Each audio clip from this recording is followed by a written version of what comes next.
All right, welcome everybody. Today we're going over marketing your listings. So you've got the listing, you went live, and now we're going to talk about marketing your listing. If you are watching this, just email me. I'm Wendy Schaller. I will get you a printout of all the steps and all of the ways that you could possibly market. But some of your marketing is done before you actually go live on the market. And then you kind of have to prep. You can do coming soon videos, you can do, all of this other stuff. You can start your print work, because anything print could take up to 3 weeks before it even gets, hits the market. So if you wanted to start that ahead of time, feel free to do that. But a large portion of a listing agent's job is the marketing. It's not just put it on the MLS, set it and forget it, right? You actually have to promote the property. So besides cleaning, decluttering, staging, professional pictures, and putting it on the MLS, we're going to go over some ways that you can market the property. Because a lot of times they're picking you because of your strategies to get their property sold. So you should have in your listing presentation talked about all the ways that you can market. Not every property is marketed the same way. So you probably wouldn't market a $250,000 condo the same way you're going to market a $2 million property, right? So you want to know the difference. Also, if it's 1,000 square feet as opposed to 4,000 square feet, you might do a walking Matterport tour where they click on those little circles and it zooms them all around for the larger one. But one that's only 1,000 square feet, you really can't move too much and it looks like you're spitting in a closet. So I wouldn't suggest maybe a Matterport tour on a smaller square footage, right? So you always want to do professional photos. I know sometimes people are thinking, you know what, I'll just use my cell phone. Can you? Yeah, but they're paying you to market and get the top dollar most of the time for their largest investment. So why were you just going to snap a picture? Now, my photographer takes HD photos and he does a lot of crazy stuff on his camera phone as well, but you have to know how to do it. Don't just think you're just going to take a picture and call it good. Those pictures are the first thing that anybody's going to see to decide if they even want to come into the property. So if they don't look good, you're probably not even going to get them to go over to the property. So do yourself a favor as part of your marketing. Listings are expensive, and I think a lot of people are like, oh, I'm going to do a listings, focus on listings because I don't have to do anything. As a buyer's agent, you're driving them around, you're finding the properties, you drive them around, you negotiate, you set the appointment. There's all this other stuff that you're doing, but as a listing agent, a lot of people think they just put it on the MLS and sit there, and you don't. You have to market the property. You have to keep it clean. You have to go make sure it's secured. But there's a lot of stuff that comes up ahead of time before you hit the market, and it could be $500-600 before you even go live because you have to get this stuff prepared. So the professional photos, if it's a nice size lot or it's got a great area like backs up to a park, or you might want to do drone. Right, some drone photos are really good. Even if they're just. A lot of our homes are little cookie cutter stick built, so if you get a drone that looks over the top and you gray everything out, they can see the homes, but there's no color, and then your property that you're trying to sell is all colorful with full color. Those are great photos, so you know exactly which property is the one that they're intending to look at. The Matterport tours we talked about, coming soon videos. Those are great if you're going to do a coming soon listing. If you're not, you're just going to go live, then don't worry too much about it. Because if you don't really, it's called a pocket listing if you start marketing a listing before you actually have gone live, unless you've done coming soon and you can say, hey, this property's coming soon on the market. There's other things you have to do for coming soon, so either you're doing it or you're not doing it, right? But you can do coming soon videos. You can make a personal property website and ask the seller to email it to their friends. Their neighbors, just tell them to send it to everybody. You can send it to everybody. You can send it to other realtors. They can also post it on their social media and ask their friends to promote it, right? And it's nice because it's a personal website just for that house, rather than just clicking on Zillow. We don't always like our clients or the public to go to Zillow, so if there's a personal property website, you can include more information and more pictures and any documents or anything that you might want to include in there. And then list reports, if you go to, I spelled that wrong, but no I didn't, list reports. But anyways, if you go to list reports and you make a list reports package for your listing, they have a personal property website in there. It's all free. So it doesn't cost you anything. You can make QR codes and everything and put them there it helps draw them to that website as well. And you can put that on maybe the flyer or a banner out front of the house. So then it draws them to that personal property website, anybody that's driving by. Do videos and use keywords that will draw people to that video. If the house is in Summerlin, make sure you label it as a Summerlin. Make sure you talk about Summerlin in there, because those keywords or those hashtags are what's gonna draw people. It's gonna draw that the pictures and the video up in the search. Then you can do a just listed video. I always do a just listed video. So I hit the market and now I'll do a walking tour. Just listed, come view, but I don't like walk through the whole house so they see it. I'm just gonna focus on just a few of these areas. The kitchen, maybe the backyard, the primary bathroom, whatever stands out in that house. And they'll say, if this is something you're interested in, come in, schedule an appointment to come see the rest of the home. You don't wanna give them everything, because then they don't need to go, right? They don't need to contact you, because there could be one thing that they didn't like in there, and then that's gonna, shoot them down. We wanna try to get them there. That's why they've put as many pictures in your listing as possible. It holds 99 pictures. You should put 99 pictures. If you can. Smaller properties, if it's a 1,000 square foot, 2-bedroom condo, you're not gonna have 99 pictures unless it's in a really cool area and you've got tennis courts and lots of pools and all that. There might be. But you want to put as many as possible. So there's some agents that will just do one of the front. Guess what? Nobody's gonna view it. We automatically think something's wrong, and you either have a tenant that won't let you in, or the property itself doesn't look good. So a lot of people don't even put it in their search. So do enough to kind of spike their curiosity to bring them to the property. Then we have the Homes Illustrated magazine. Don't know if you ladies have seen this, but this is actually in every single grocery store in Southern Nevada. It's up and down the strip. It's at I think 2 Denny's that are on the strip. It is in the grocery stores in Southern California, and they post on the Wall Street Journal website. So what's great about this is when I use this when I'm doing my listing presentation. Let me show you something. Oh, well, that's mine, but you can do a half page or a full page, and I can't seem to find a half page because everybody's just running a full page. But right here is one of my listings, right? So this is the old one. But anyways, you can do a half page, and it's $55, and a full page I think is like $99, right? It's got all of your information at the top. When I'm doing my listing presentation, I show them this. So even if you don't have any listings, you can ask somebody else if you can promote it in there just to show that you've been promoting it. For $55, do a half page, or do a whole spread about yourself, what you focus on. But I do it in my listing presentation, and I say, who wouldn't want their home in a magazine? And I've won listings because I do print work, right? And it's fairly inexpensive, because people think when you're putting their home in a magazine, it's hundreds if not thousands of dollars, right? Now, to get on the front cover, they are very selective. It's like $300-400 on the front cover, and then there's a glossy pull-out in the middle. You get all of that, and it runs for a whole month. The half page or full page, you can do newspaper print or glossy. The glossy is a little bit more, and they only run for 2 weeks because they make these magazines every 2 weeks. So you can decide what you do. So I usually do one at the beginning, and then after like 2 price drops, I might do another one, right? If we've changed photos, if anything big, then I will do another one. But usually I start out. Now it does take about 2.5 to 3 week turnaround time for this. So I will email them. And I have a little postcard here with you could call her, call her named Stacy with all the information. You can email her, and then you just give her the address, and if it's listed and on the market, she's gonna pull it from the MLS. She types it up, makes the whole article for you, and then she sends you a proof. Is this good? Yep. You pay her, and then boom, it's set to print. It's quick, it's easy, and it looks nice, and your clients like it. So then when they always bring, once you place an ad, they will deliver 4 or 5 of these to you at the office for you. And then I always drop one off at the sellers. If they live in the house, or if they're still in the Las Vegas area, I will drop it to them.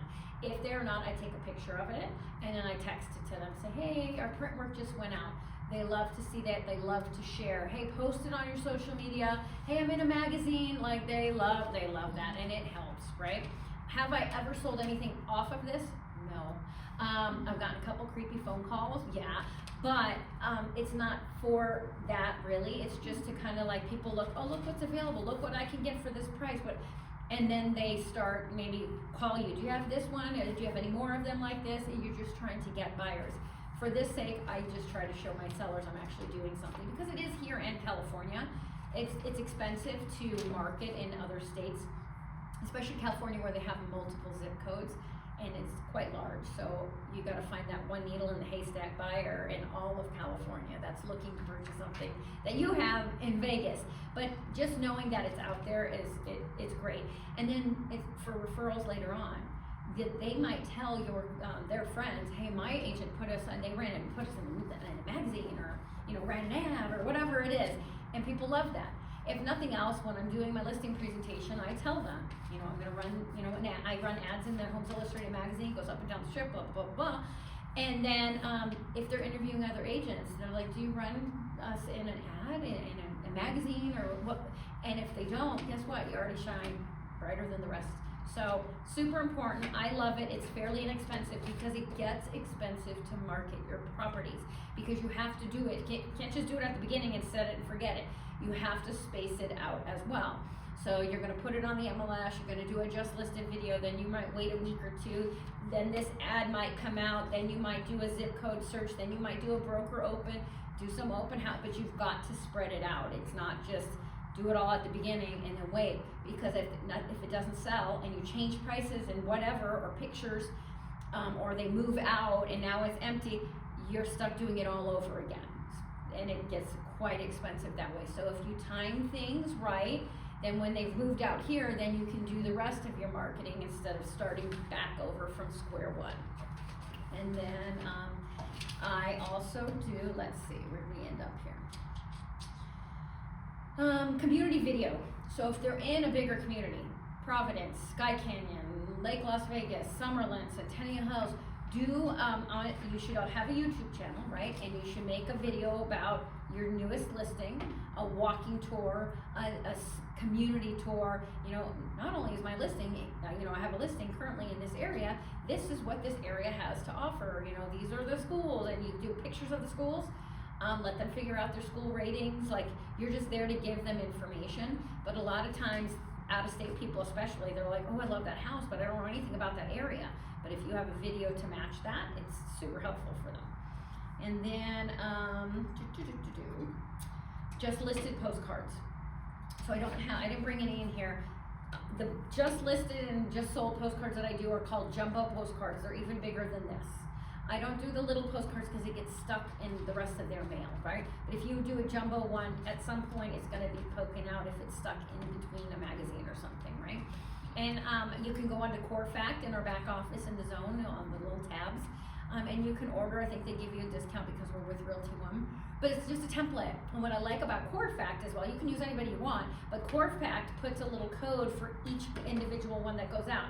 So if you have 250 homes, each one has a separate code. So when they click on it, when they go to Corfact or go scan the QR code, it's going to ask them to input that code, and you're going to know which house was interested in looking at. And then if you do something like that, so super interesting. There's all these different ways that you can do your postcards on all these different companies, but I always suggest maybe doing a jumbo one just to look different than the rest, right? And the smaller ones are just like, how do you fit everything on there? And people that are like, I can't even read that, and then they toss it before they know, right?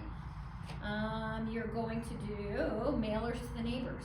So when you get a listing, you're going to ask Sarah from Rock Title, can I get a farm for this neighborhood? Here's the listing.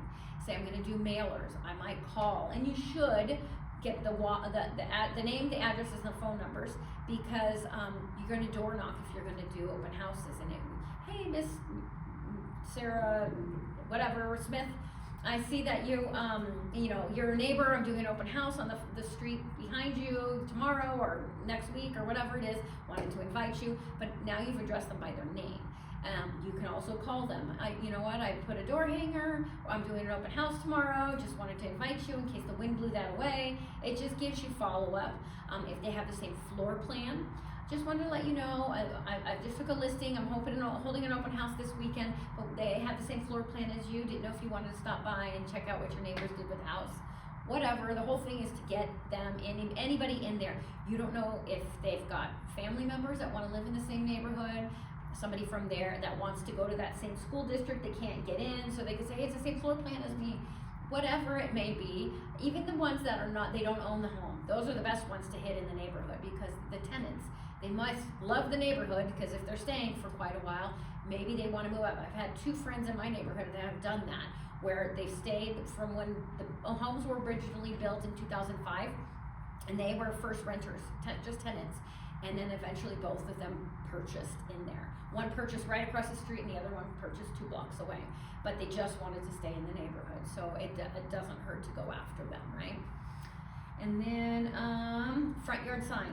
I always do a front yard sign as long as the HOA allows me to.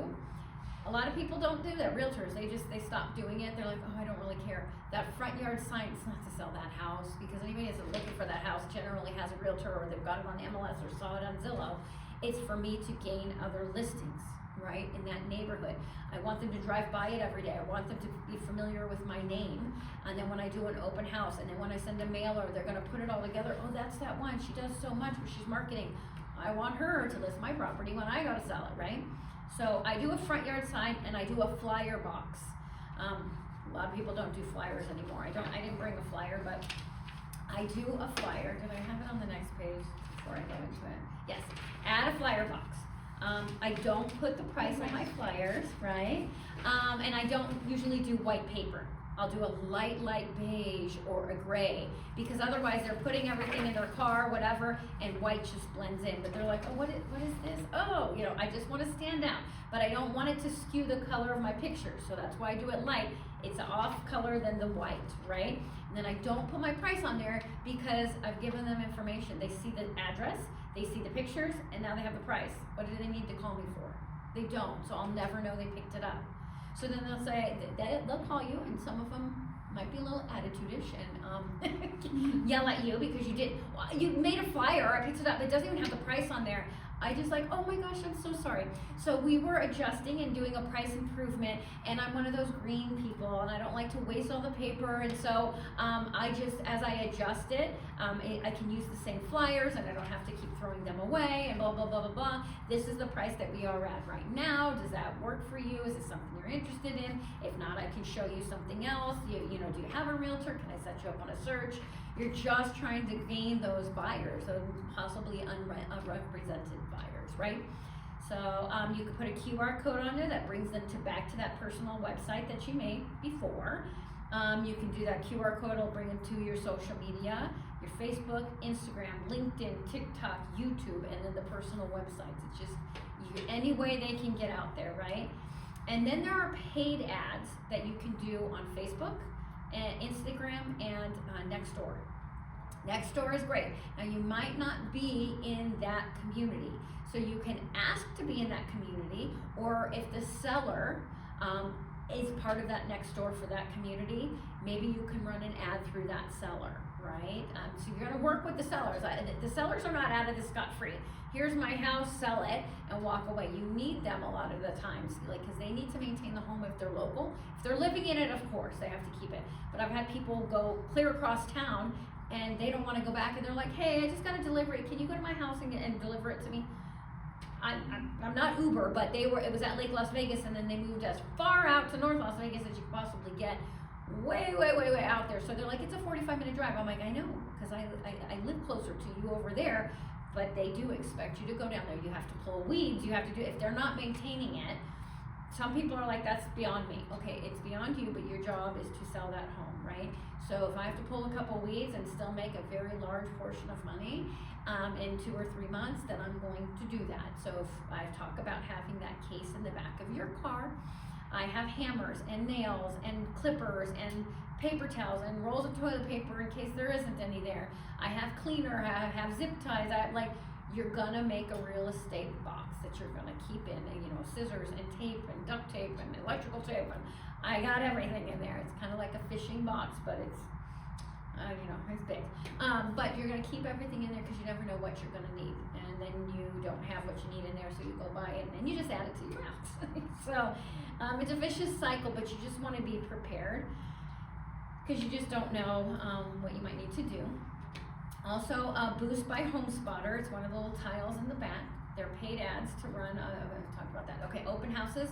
We talked about this today on our mentee meeting, but you can only do open houses on Realty One group listings. And therefore, if you have a listing, you can only allow a Realty One agent to do an open house for you, because you're going to get a lot of calls from newer agents from other companies. We are the largest brokerage in town. We do have the largest amount of listings. So people want to do open houses, but they can't find a good one, or whatever. Somebody else, a lot of agents say no. So they'll call you and say, hey, I'm with such and such brokerage. Can I do an open house on your listing? They're not with Realty One Group. We are not allowed to let them do it, right? So we've got tons of agents, just under 2,000 agents here in the 4 offices. So you can put it on all 4 Facebook groups and say, hey, anybody interested in doing open houses? Some people like to do them, some people don't. It's whatever you want to do and incorporate into your business. If it's vacant, by all means, I think open houses should be held there. It doesn't necessarily mean that you might want to do your own open houses, so just find another agent to do it. I personally don't do multiple representation, and I find a lot of times if I do my own open houses on my own listings, if I get unrepresented buyers, it puts me in that situation. So they've met me, they like me, I want to make an offer, but I'm going to push you to somebody else. So I try to avoid those situations, but sometimes it happens. You can't find anybody to do an open house. You will get sometimes sellers that are like, no, I want an open house every weekend. Set realistic expectations. I can guarantee you 1 open house a month by myself, and then I can try to find another 1 or 2, but the weekends are hard. Some realtors don't work on the weekends. They have kids in sports and they just can't do it. They could possibly do it during the week. I mean, everybody's going to do it different times, but there are some sellers out there like, no, I want an open house every single day. Okay, but then you can't tend to any of your other clients, until this one sells. They're usually the ones that are $50,000 overpriced, that needs a ton of repairs, that they think, nope, you need to stop what you're doing, but that's not how that works, right? But if you are going to do an open house, I suggest holding an open house at the same property 2 or 3 days in a row, as opposed to on Friday do this house, on Saturday do this house. It's a lot of preparing. So if you just prepare once and sit for a day, 2 or 3 days, it's beneficial, because if somebody sees that sign, I can't get there, but then it's there tomorrow, oh, I'm gonna go, and if another agent does it the next day, the people that saw it Friday go on Saturday, but that agent that sat on Saturday is the one that might get the offer. So it's always beneficial to try to do it in a couple days in a row. But there's also a system called AdWorks, and what AdWorks is, I don't know how much they are, because I used to do them back in the day, but when you're on your computer and you get these little pop-ups and it's like a little house or even like Nike shoes or whatever, it's AdWorks, right? And so you pay for it to just pop up. So anybody that's on their computer looking at homes in the Las Vegas area or in a certain zip code is gonna pop up there. You could put like rotating pictures of the house and then yourself, and it'll have your contact information. You can buy personal zip codes for that. Like if you're gonna do a one-time thing, they'll let, I think you can do one time. But otherwise, you can just have you can buy that zip code, and like every other week or so, you can change up what you put on there, and it cycles around. There's another system called Zip Your Flyer. It sends email flyers to other realtors by the zip code. So you can do it here in town, which I never did it here in town, because if I have a listing and a buyer's agent has a buyer that my listing's gonna fit their criteria, they're already gonna know about it. So I kind of focus on like California. Like where in California is that an equal price point or something just a little bit less? Like if it's a $350,000 home, I'm probably not gonna send it to people in Beverly Hills. I mean, they might want it, but I'll find something in maybe, the Valley or something like that. So I'll find a zip code, and what you do is you purchase a zip code, and it's gonna send a mass flyer to those agents that are in that zip code, right? And so those agents can say, oh, hey, I have some clients that are thinking about moving there. But it's also good, on another note, as you brand yourself and market yourself, find like what your hometown is. So if you came from California, go to that zip code, go to that area and market to all of the agents there. I have a lady in Arizona that every month, the first of the month, I get an email from her. And it's been the same one for the last probably 5 or 6 years. But I know it, I see it, but she's marketing to all of the Realty One agents. So maybe go to a bunch of Realty One offices in California, or or wherever you want to go, right? And market yourself there. And then when you get a listing, you can add it in there as well to those same group of people. So they see you, they see your name, they see your listings. You're trying to get to the agents that are productive. And then make sure the websites have the correct information. They don't always copy everything the way you put it in the MLS. And what websites I'm talking about is Zillow, Realtor.com, Trulia, Homes.com. They grab some stuff, but they also pay somebody like $10, $15 an hour to just sit there and just type information in, right? It does not always come across the right way.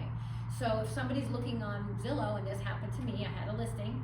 It was a 1-story, 3 bedrooms, and desert landscaping. A little bit older home, it was vacant. I put it on there, and 2 days later, my seller goes, "Why did you put it like that on Zillow?" I'm like, "What are you talking about?" And it's a picture of the front. You can clearly see it's a 1-story, but in there it says 2-story home. What is it? Mature, lush, green landscaping. It was all desert, and it said it was a 4-bedroom when it's a 3-bedroom. And I was like, that none of that was. I said, I don't. They pull it from the MLS. This isn't a few years back. But there was somebody that would pull it and then do whatever. So you have to claim your listings on like Zillow. Go make a Zillow account. So when you get a listing, you log into Zillow yourself as an agent, and you can claim that listing and correct everything. You can upload pictures, because if you don't do that, it's sometimes the wrong information. So somebody looking for 4 bedrooms sees that and they're like, "Oh, stupid agent doesn't even know." They're gonna blame me as if I didn't know how many bedrooms were in my listing, right? So it looks bad on you if you don't update those. So you do want accounts with all of those, like Homes.com and Realtor.com, all that. This doesn't harm you to do that. You're just out there. And if you make all little accounts, when somebody Googles you, you're gonna have our free website. You might pay to get another website done. You're gonna have all of these accounts up on Zillow. You'll come up and it'll show like you're very active. So when you have some downtime, make those accounts. But always when you have a listing, Google that address. Before you go live, you're gonna Google it after you go live. You're gonna Google it probably once a month to make sure there's nothing negative on there. It doesn't pull up to something else. So just double check your listings. And then also what I can strongly suggest is adding seller's coverage with a home warranty company. We have a couple home warranty companies that we work with, but just add seller's coverage. So in part of my listing presentation, I ask them, "Do you have a home warranty?" And if they say no, say, "Okay, I add free seller's coverage." And what happens is if something breaks while we're listed, there's a cap on it, but they will come out and fix it. If we get an offer and then we get a repair request, I'm gonna send that over to the marketing rep and say, "How much of this will you cover on there?" And they'll have a trade call fee of maybe $100 as opposed to calling a plumber, which is $500 or $600 to fix everything. So I've saved them money. So it's a great way to do it. And you can get sign writers that say home warranty included. You can put it on the personal website. You can do it on all your videos. Do a little banner, home warranty included, free home warranty, whatever it is that you want. It's a huge selling feature, so you can add that. And then I have another class that I do is called Follow Up. I have it here, but it's just, I've included in here, don't really want to go on there, over there, but if you flip to the next page, it's ways to market your listing, okay? So I kind of just talked over it, but I want to summarize. You're going to add it to the MLS. You're going to do a front yard sign, and you're going to do flyers in that flyer box. You're going to do HD, hopefully, photography, a virtual tour, drone, Matterport tours, add to your social media, Facebook, Instagram, TikTok, LinkedIn, do your pre-listing videos. Well, real quick about the social media though. LinkedIn is, it's more for the, I don't want to call it an executive site, but people that have jobs. Like it's, you know, they're networking with other industries. So you might go to Facebook or TikTok where you might get somebody in their 20s that they're just starting out and might not be able to afford to purchase a home or have a down payment or whatnot. But if you go to LinkedIn, those are the business people, right? So chances are, if you do your same marketing that you do on all the social media on LinkedIn, you might get some really good leads over there. And it doesn't have to be just to realtors. You're just gonna put it out to everybody, right? Go where the money is, guys. If they can buy, that's who you should be marketing to, right? So pre-listing videos, just listed videos, just listed postcards, Homes Illustrated. I'm hearing more and more also now about these open houses, but they're virtual open houses, We did them a lot when it was COVID. And you would schedule a time, you put it out on your Facebook, everybody's marketing for you, hey, a virtual open house. It was hard because we just kind of got thrown into it. But now there's a couple of systems I saw on Facebook. It's like, hey, do a virtual open house. So instead of walking through the house, you might have 4 or 5 people, you might have 15 or 20 people jump in at your virtual open house. So we're gonna work on getting something like that going so everybody knows how to do that. Because I think it's helpful any which way you can. You don't have to, you could just sit there for an hour and say, hey, this is the time I'm gonna do that, and then the last 15 minutes are any questions or appointments or whatever it is if they wanna start scheduling appointments. So run your ads in your Homes Illustrated. You can do AdWorks, List Hub, which is another marketing thing in the back office, email blast to realtors, zip my flyer to realtors as well, Zillow, Trulia, Realtor.com, the personal website, Realty One Open Facebook page, right? So or you could be the closed group too, is I think the best one to do it on. But each Realty One office has their own Facebook group. You need to friend request each of the offices because you're going to work with those other agents. And if you have a listing, hey everybody, here's my listing. Hey everybody, anybody want to do an open house? Somebody in Green Valley might want to do open house. They might want to focus on someone. You don't know. They might just be looking for a vacant listing. But if you're not part of their group, you're going to hope that they're part of our group. So it's just easier to get all the information out. So go ahead and join all 4 of the offices. And then open houses, I think, is the #1 way to do that, whether it be you or some other people doing open houses on your listings. So that's all I have for today. Do you guys have any questions on any other things that you've seen or done, or no, good? Okay, well, if you need anything, let me know. If you need the handout, if you are watching on video, just email me and I will send that over to you. But thank you for attending. Bye.